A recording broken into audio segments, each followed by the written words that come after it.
Ayun, sa wakas dumating din ang RD at syempre Goatlink sa kadahilan ng nasira ito nung nakaraang araw. Dahil nung nag-ensayo ako, hindi ko namalayan na nahulog yung aking face towel na nilagay ko sa likod ko at sumabit yun sa bike chain ko at sa buong drivetrain.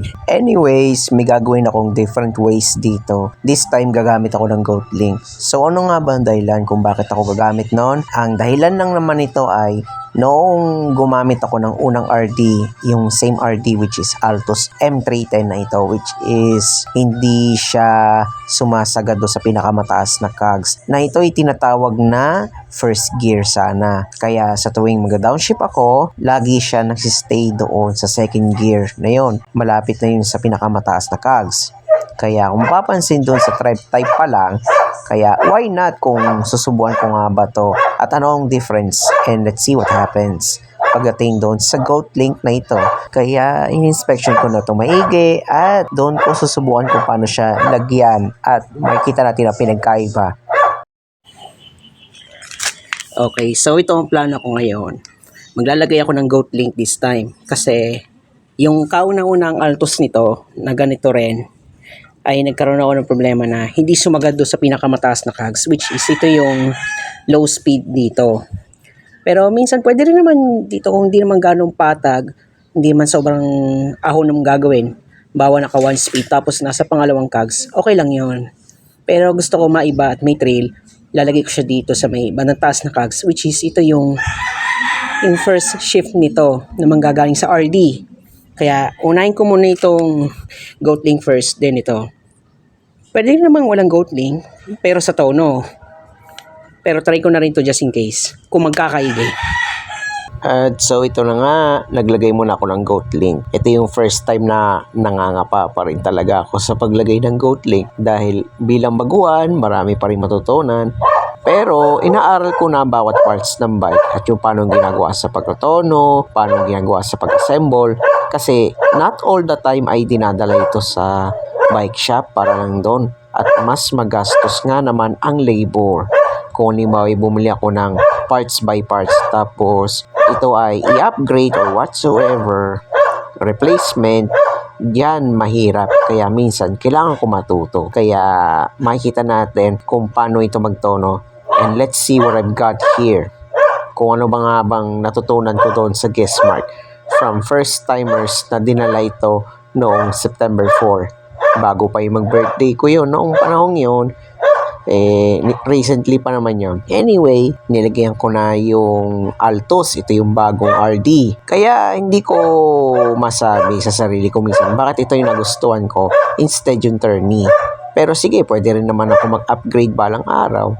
Kaya ko lang naman nagustuhan yun dahil sa malaki ang gearings nito, which is yung pulley.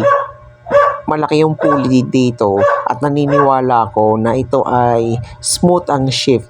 The more na malaki ang pulley, mas smooth ang shifting. Yan ang magiging kasabihan ng karamihan dito. At ito, dito ako nahirapan talaga magtansya.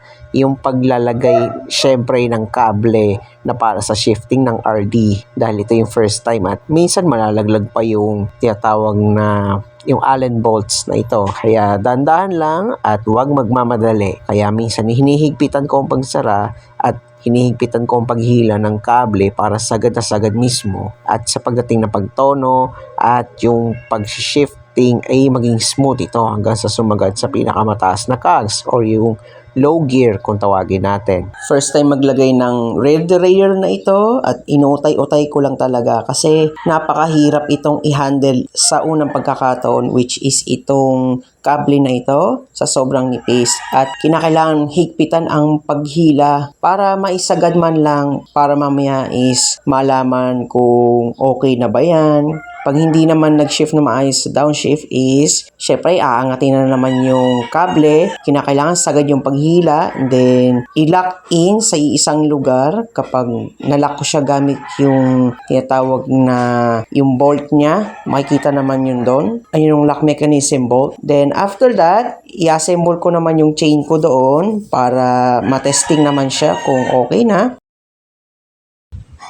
Ayan, so makikita nyo, nahirapan pa lang ako. Parang hindi siya gilap masyado ng chain. Dito sa may tinatawag na abang tawag dito. Sabihin natin ito yung pulley. Tapos hindi agad sumagad siya doon. Medyo nalayo ng konti. Ayan, nahirapan ako sa ngayon doon sa Goat Link. But I think, try ko munang wala to. Simplihan ko na lang muna. Tanggalin ko muna yung Goat Link and then try again later. Okay, so balik tayo dito sa ginagawa ko. Tinanggal ko muna sa ngayon yung Goat Link. Then later on na lang ikabit. After ma-set up lahat, pagdating sa tono, pagdating sa pag-aayos ng adjustment ng isang kable para sa shifter. Kasi nga ito medyo hindi pantay yung pagkakalagay ko doon. Kaya kinakailangan sagarin talaga sa paghila ng kable doon sa shifter para sa RD. Dahil pag nag-shift later on is maging maganda ang pag-response and maging smooth ito. Kaya ito, inuutay pa rin hanggang sa makuha ko yung tamang timpla ng rear derailleur na ito. Then after that, aayusin na lang yung front derailleur. At ito yun ang pinakamadali para sa akin. Since ako yung nag-assemble, kung napanood nyo doon sa last video na yon, and of course, nahirapan pa rin talaga. Kasi ito yung first timer na ginagawa ko to sa bike ko na ito. Not unless pag tumagal at natuto na paunti-unti, magiging madali na lang sa akin. Like, mula pang isang oras kapag nasanay na mismo. Kaya minsan siyam-siyam ako pag first timer pa lang naman.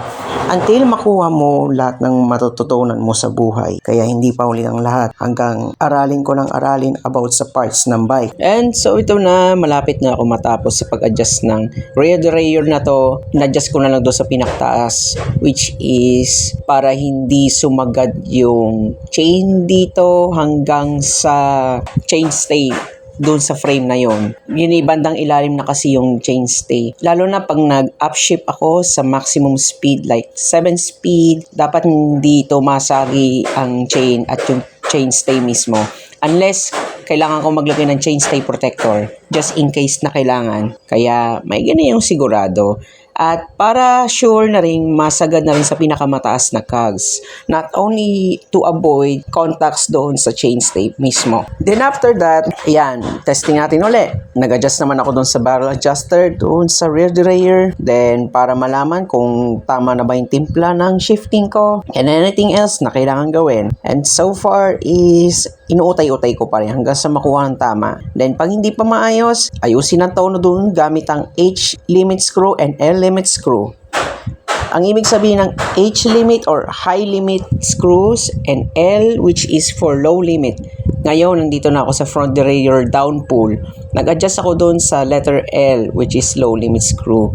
Kasi yan ay bumibitaw doon sa chainring yan kapag nasa first gear ng front. Kaya halata sa drivetrain na hindi pa gaano ayos yan. Ngayon, mag-adjust pa rin naman ako doon sa pinakagitna or the second gear. Kaya tinitingnan ko pa rin maigi kung adjust pa rin. Nag-shift ako doon sa second gear. Then, nag-adjust ako doon ng konti sa may H-limit screw para hindi naman siya bumitaw doon sa third gear or yung high gear doon. Yun kasi ang mahirap. Kaya tatansyahin talaga at make sure na pantay-pantay lang yung clearance ng chain mismo. Hindi sobrang dikit, hindi sobrang layo. Yung tamang sagad lang siya. And after that, chinek ulit yung rear derailleur ko and so far, responsive na siya. Kaya tamang tono hanggang sa makuha yung match doon at pantay-pantay doon. And after that, pwede ko nang lagyan muli ng tinatawag na sabihin natin meron ako ditong Goat Link uli. Para for later use na mag-downshift ako sa first gear or papunta sa pinakamataas na cogs is may magamit naman ako at mapakinabangan. And okay na siya ngayon. Nakabit na natin ang Goat Link. Kaya mas maganda talaga na magkabit ka lang ng Goat Link after mo matono ang RD mismo para hindi ka na mahirapan talaga. At eto na, buo na ngayon ang RD and FD. Of course, meron na tong Goat Link plus tonong-tono na ito ngayon. Kaya maaari ko na tong matesting ito doon sa Madison Gardens. And eto na, ready to roll na tayo. Eto, nag-practice na ako dito sa Madison Gardens mismo. Ayun o, naka fully gear pa ako at meron pa akong balaclava mask bukod sa helmet and kompleto lahat. Kaya hindi ako mangingitim agad. And so far, maganda yung takbo. Nasa 13 kilometer. Ayan, slow slowdown lang kasi school zone ito. Kaya inutay-utay ko lang ang takbo. At naging mas maingat para hindi na naman mapagastos bawat part. Kaya hinayaan ko na lang muna ng walang towel sa likod ko or ko naman. Kasi yan ay quick dry naman yung damit ko na yan. Kaya no worries ako dito para hindi maulit sa nangyari dito sa RD. At ito na, magandang itsura ng bike afterwards. Kompleto na at meron na akong FD. At ito na. So, see you on the next video. Goodbye for now. Tapos na ang pag-ensayo ko dito.